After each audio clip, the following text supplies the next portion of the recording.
Welcome to Business Innovators Radio, featuring industry influencers and trendsetters sharing proven strategies to help you build a better life right now. You are listening to the Brilliance Business Show. I am your host, Mark Stephen Pooler. Conversations with leading experts in business. And today I have the most incredible guest, Dr. John Demartini. John is a top human behavioural specialist, and our topic today is how our thoughts become things, which I'm really, really passionate about. John, welcome to the Brilliance Business Show. Thank you for having me. I appreciate it. I was looking forward to it. I'm looking forward to a conversation with you today. Before I get started, I just need to make a legal disclaimer that Dr. Demartini is not offering legal advice or legal assistance. So let's get started with the show. Dr. Demartini, can you share with our listeners a little bit about yourself and what you do? Well, for 47 years, I've been involved in researching and educating on human behavior and maximizing awareness and potential and helping people in literally almost every area of their life maximize their performance to achieve what's really, really, really deeply meaningful to them. I've been traveling the world. I've been blessed to speak in 155 countries, and I love what I do. I started it when I was 18 years old. I'm now going on 66. I absolutely love what you do, John. I've been a big fan of your work. I've seen you on The Secret movie. I've recently watched the Opus movie as well. Can I ask you, because you help people with breakthroughs, and I'm very aware of the collapse method as well, can you share what led you to this kind of work? Did you have challenges and obstacles in your past that led you into helping others?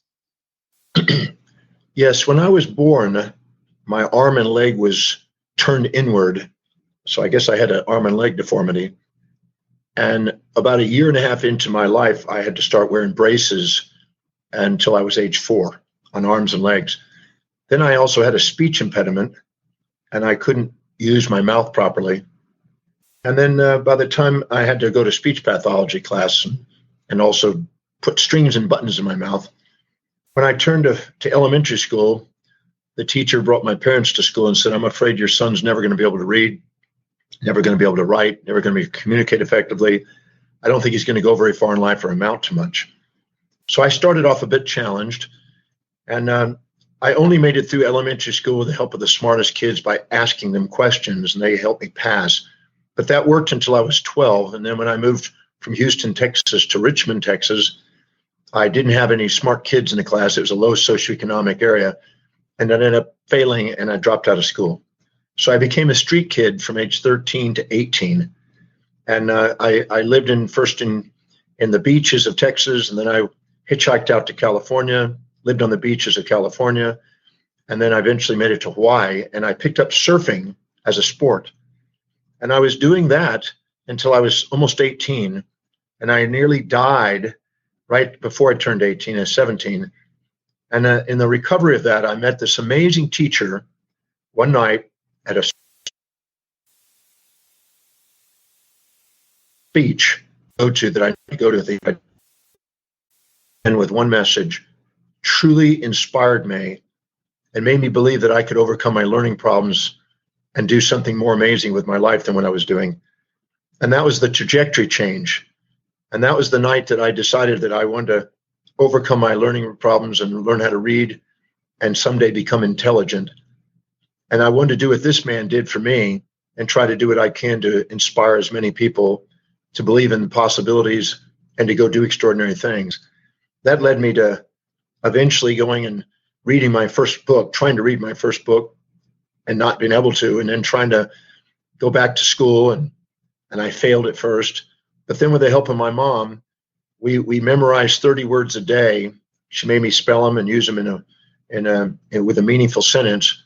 And I gradually grew my vocabulary strong enough where I was able to pass school. And then I never stopped. I became an absolutely neurotic, voluminous reader.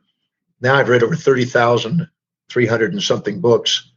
And I realize that I can do what I set out to do. And I've tried to help other people take whatever challenges that they face and turn them into the greatest opportunities in their life. So now I've been blessed to accomplish what I set out to do. I wanted to empower every area of my life. I wanted to make original ideas that serve humanity. I wanted to create an international business. I wanted to create financial independence. I wanted to create a global family dynamic. I wanted to have social influence and meet movers and shakers. I wanted to have a vital body and do something extraordinary with my body. And I want to be inspired.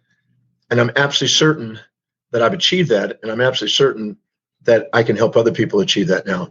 And it's very inspiring to get to do what I do, because I was told I would never read, write, or communicate, never amount to thing, never go very far in life. And I gotten to do all of those things. So I love helping people do whatever they think they can't do and help them go do something amazing. I absolutely loved hearing your story, John, because it really has helped me to see why you do what you do. And also what I love about that story is you didn't listen to those people telling you you couldn't do it, and you would have never have moved forwards. You have moved on, got through all of those challenges. Now you're helping so many other people to get their breakthroughs. And that's what I would like to touch on a little bit now. I won't ask you to go into details because I know it would take you quite a long time. But can you share more about your breakthrough and collapse? Because this is really, really mind-blowing stuff that has big results. I'd love to know what kind of people does it help, and just to share what it is. Well, the Demartini Method, sometimes been formally called the collapse process, is a method that I've been developing since I was 18. I've been clinically using it for over 36 years, but I'd been developing it privately prior. And now it's being used. I've trained 6,000 facilitators around the world to utilize it. It's being used in almost every area of life, from business to governments to finance to health, you name it. And it's a series of very precise, concise questions that make you consciously aware of unconscious information in your perceptual awareness, and allows you to see the hidden order in what appears to be daily chaos, and allows you to take anything that you've been through and turn it into something you can be thankful for. So I've had people with every imaginable thing a people can face, from sexual issues to aggression to beatings to deaths in families to loss of money. Almost every stress or distress that a human being can face, we've been able to use the tool for it to help people see whatever they think is in the way to turn it on the way. And it's a very concise set of questions that, if we hold people accountable to answer them, it makes them aware and makes them grateful no matter what they've been through.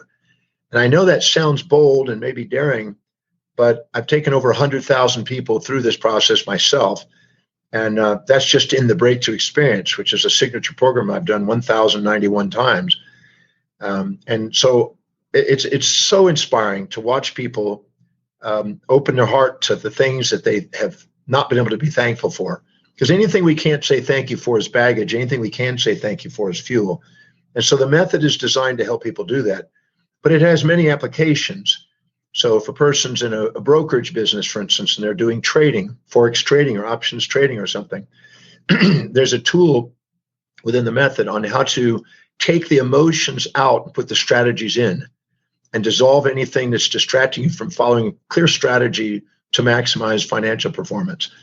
In fitness, we have people that are athletes that sometimes when they're about to perform, they will compare themselves to people above them or below them in their social hierarchy in their sport, and we'll show them how to level the playing field so they're not putting people on pedestals or pitch, which distract them from being present and profound in their performance. We have people also with relationships that are going on the blink, wanting to throw in the towel. and we go through the method on conflict resolution within the method dissolves the conflict. We've used that in conflict resolution in Tehran. We've done that in places in Ireland and between the Northern and Southern Ireland conflicts. We've done it in many places in the world. We also have a grief process within it to dissolve grief. We did that in Ishimaki, Japan during the tsunami. We did it also in Christchurch during the earthquake, and also another time in Japan and in China.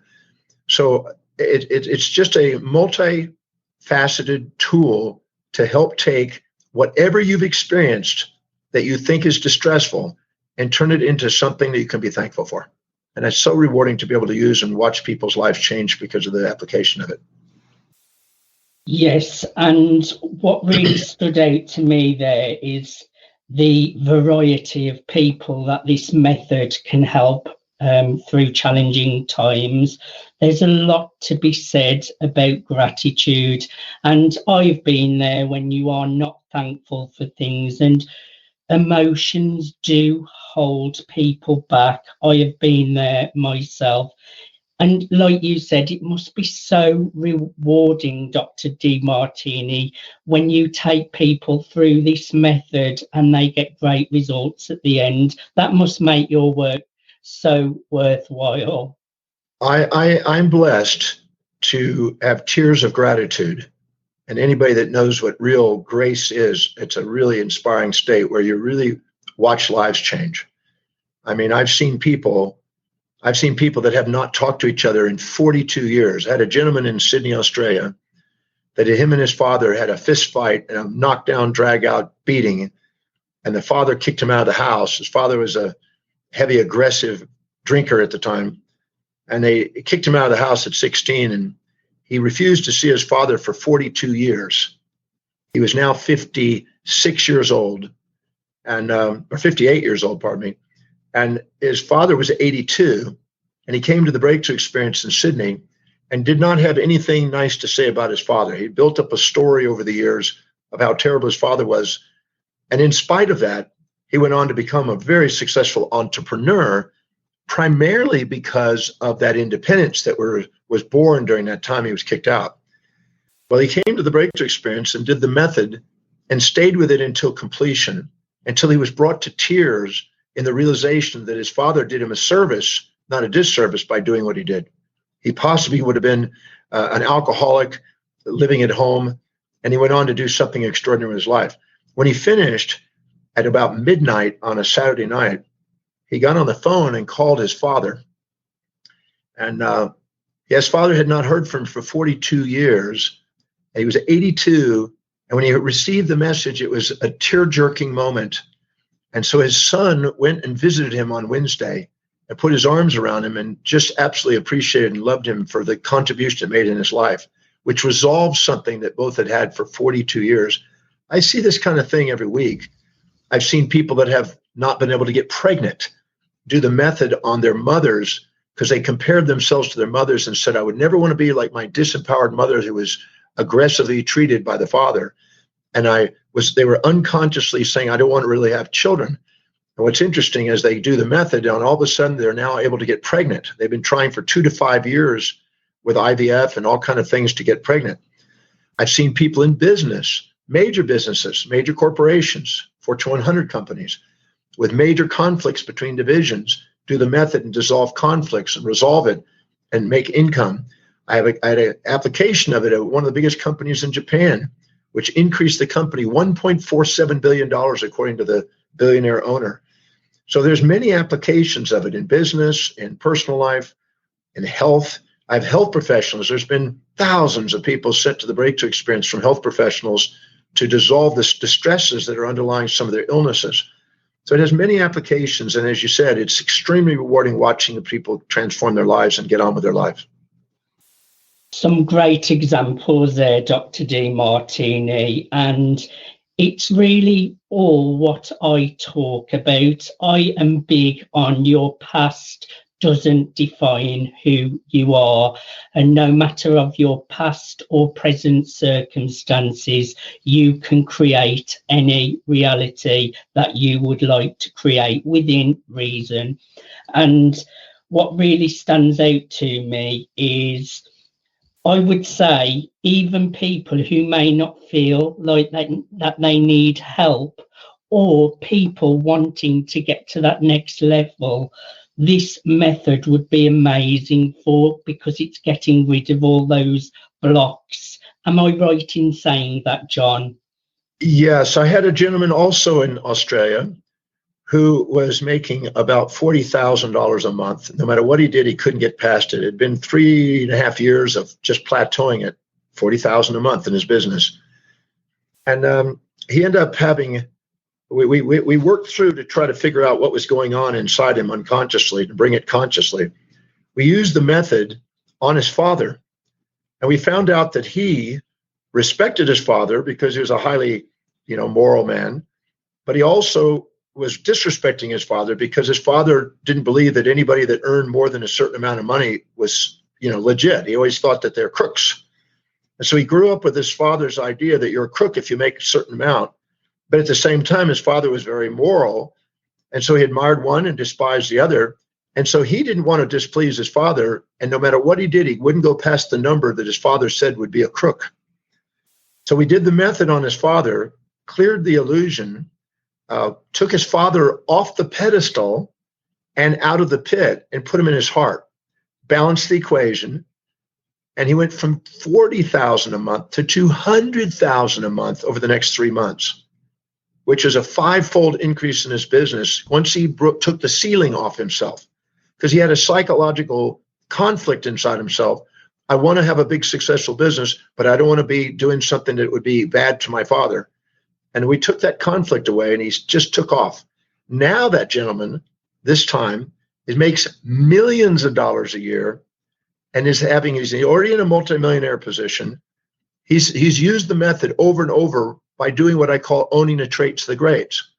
I've had celebrities, I've had business leaders, I've had people in almost every walk of life, at almost every age, do what I call owning the traits of the greats by the application of the method. And they go in there and take the people that they admire the most, that are most powerful leaders, and they do the method on them and level the playing field and realize that there's nothing missing in them. And the moment they realize that, their new position and the level of the playing field just jumps up. I've seen that with golfers. I've seen it with surfers. I've seen it with sports people of all different types, with business people, celebrities, and singing and dancing and acting.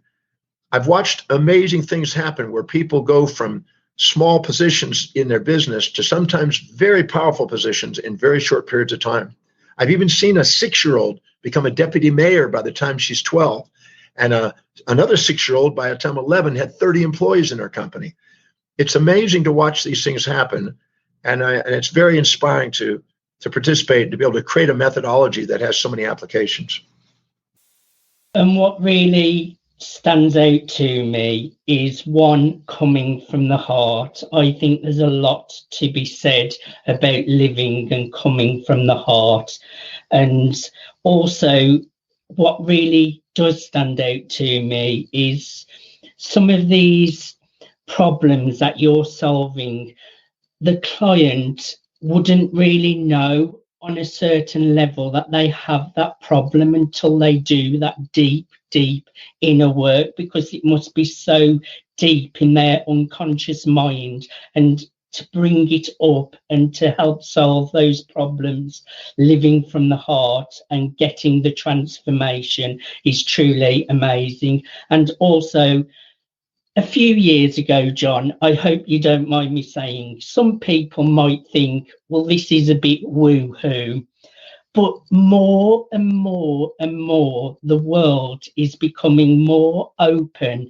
Everything to do with these kind of methods are starting to become scientifically proven. And don't you think we live in such a great present moment where science and spirituality are coming together more? Don't you think this is just a great time to be alive? I'm very grateful to say yes. And I have spent 7 plus years doing what I can to integrate those two, because I really believe that true scientific endeavor is basically not counterproductive to true, you might say, spiritual awareness. or inspired awareness, I prefer it. And some of the greatest minds that have ever lived have been very devoted individuals to a belief that, at least in a panpsychic belief, that the universe is somehow intelligent and underlying space, time, energy, and matter is a profound conscious experience that we have access to once we equilibrate our mind and get really present and certain. And I'm a firm believer of that. And I've studied the panpsychics. They go all the way from the pre-Socratic Greeks all the way to Freeman Dyson, who just passed away 3 days ago. He was a great one. Einstein, Schrodinger, Max Planck. I could go down the list. These individuals had a deep devotion to studying the hidden order in the apparent chaos of the universe, to solve the great mysteries that they penetrated by their pursuance of the mysteries and the order that's supposedly transcending the chaos that they perceive. And so I'm a firm believer that true spirituality and true science do not fight. The dogma of anthropomorphic religious ideals and the left and right wings of science fight. But those are just biases that we haven't taken the time to get past and probe deeper into the magnificent mysteries that are present. Beautifully said, John. And I was a big fan of The Secret movie, firstly, so I would like to say a big congratulations, because that movie really did start a big shift for a lot of people. I recently watched the Opus movie, which I absolutely loved. Today, I would like to touch on the new movie. I was lucky to interview Douglas Vermeeren a couple of weeks ago, and his new movie, How Thoughts Become Things. I know you are going to chat a little bit about that for me today. In your words, John, how do thoughts become things? Well, I'll do a practical, kind of empirical approach first, and then a little bit more abstract approach. Every individual, regardless of age, culture, or gender, lives moment by moment by a series of priorities or set of values, things that are most important to least important in their life. Whenever they are doing what is truly highest on their value, and they're living congruently with what they value most, what's most important, or what's highest in priority, their executive center comes online. They spontaneously want to act. They get lucid on a vision of what they want to do. They can strategically plan in their head with foresight. They have an urgency to want to act with inspiration towards it. They expand their space and time horizons, and they end up with a very clear, lucid capacity to filter out of reality anything that matches their innermost dominant thought. Our innermost dominant thought becomes our outermost tangible reality when we're really, truly congruent. And we see opportunities, we decide quickly, and we act on those opportunities. And we also are most magnetic, most authentic. And every human being yearns to be expressing their authentic self. And when we do that, we draw in people, places, things, ideas, and events that match that increase the probability of the achievement of the innermost dominant thought. We also most people have had experiences in their life where they think about somebody and maybe write their name down or just think about them. And then they call, or they run into them, or they see somebody that knows them, and something happens. And it's too frequent to ignore, but not frequent enough to bet money on. It's in that gray area. But at the same time, we used to do a study back in 1980s when I was consulting for 1,000 health clinics in America. We went in there and we took, no matter how many staff members they had in the clinic, each one would be divvied out 20 patients that were inactive that had not been seen in 6 months or longer. And they would go through the files and read the files and visualize and think about the individual and focus on them. And then they would find out and then document when those people reappeared. And we found that the 20% of the people that were reviewed, even though they'd been inactive patients for 6 months or longer, reappeared within a week. 20%. And we did that in 1,000 clinics. And so this is somehow there's a subtle, we could almost say some form of a quantum entangled relationship between what our thoughts are and what the things that we want to create. and there's some sort of a connection between them. We have all kinds of theories about it. There's all kind of studies of the brain.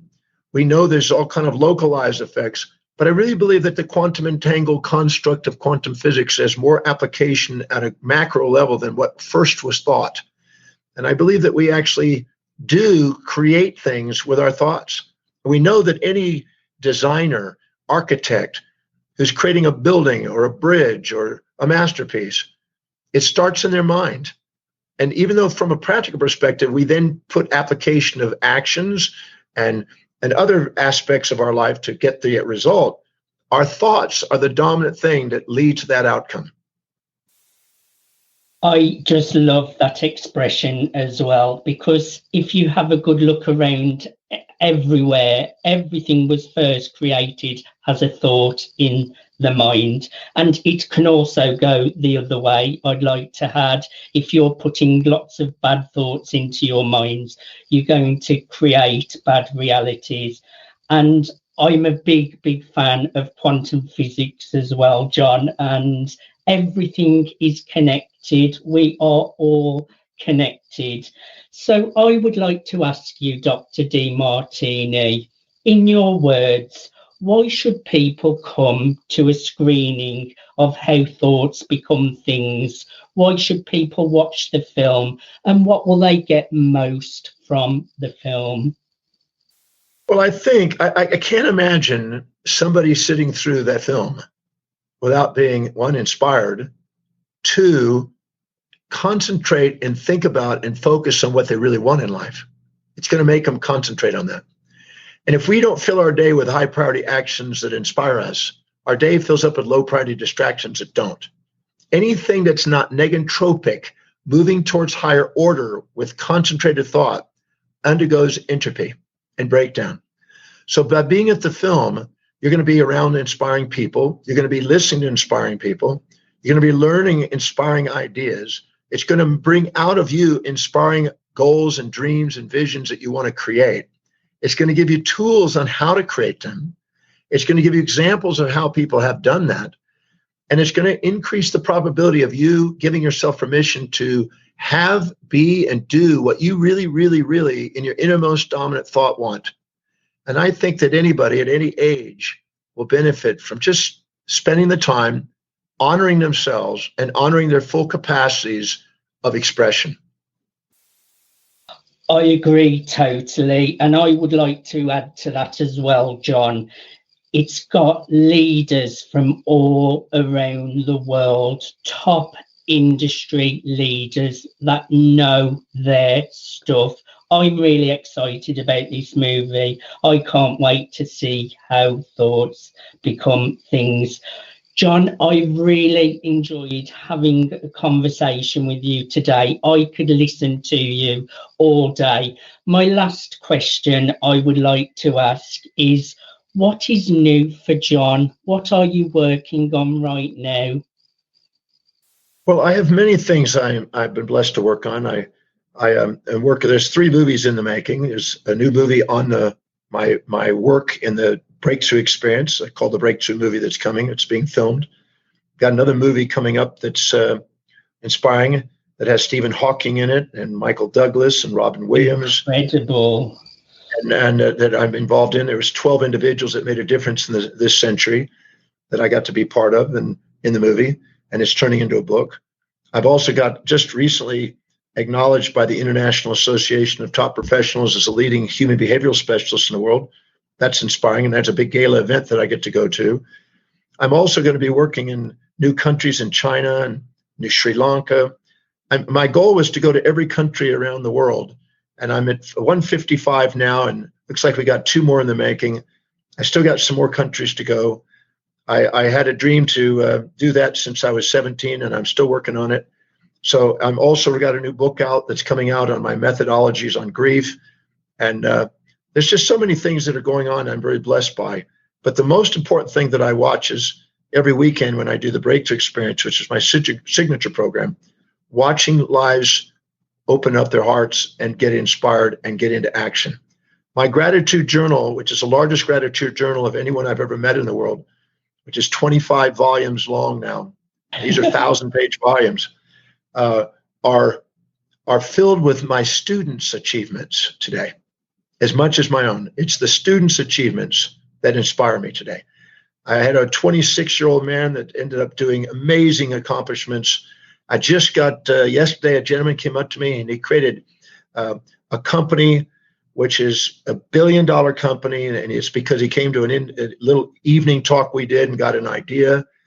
And I mean, there's just so many things that are going on that just, I get tearjerk. Another gentleman that's just produced a major movie with action heroes. And just a few years ago, he had a dream to make movies, and he's got a major one coming. So there's so many things. Another one that created a movie called Dropa that came out that started in my office, and that's finally coming to fruition and going into this movie theaters. I've watched amazing things happen. I'm getting to work with the Prince tomorrow night, working on a big political maneuver. I could go on and on and on with the things that I've been blessed by and the people I get to meet and the things I get to watch. So there's so much going on that I could spend probably hours and hours and hours on the blessings in my life right now. It's truly inspiring to hear all of your achievements, but what is most inspiring is the lives that you're changing. Lastly, John, can you share with our listeners, if people are interested to connect with you or interested to learn more about you, what would the best way for them to go about that? Well, the simplest way to find me is just to simply go online to drdemartini.com. That's DRDEMARTINI.com. And on there is my website is as much educational as anything. There's hundreds and hundreds of interviews. There's YouTube videos. There's products. There's online programs. There's all kind of things. Plus where I am in the world events-wise, because I full-time travel, as you know. I live on a ship called the World that travels around the world. And then when I'm not on my ship, I'm traveling and living in hotels. I do this full time, literally 365 days a year, because I can't think of anything else I'd rather be doing than what I love doing. John, I have really enjoyed learning about your story, and I really admire your work. I really would like to follow in your footsteps of world travel and doing all these things. And I know I will make it possible because thoughts become things. John, thank you for being my guest today. Thank you. That's a lovely interview, and thank you for helping me help other people. Thank you so much. You have been listening to the Brilliance Business Show. I am your host, Mark Stephen Pooler. Conversations with leading experts in business. Thanks for listening to Business Innovators Radio. To hear all episodes featuring leading industry influencers and trendsetters, visit us online at businessinnovatorsradio.com today.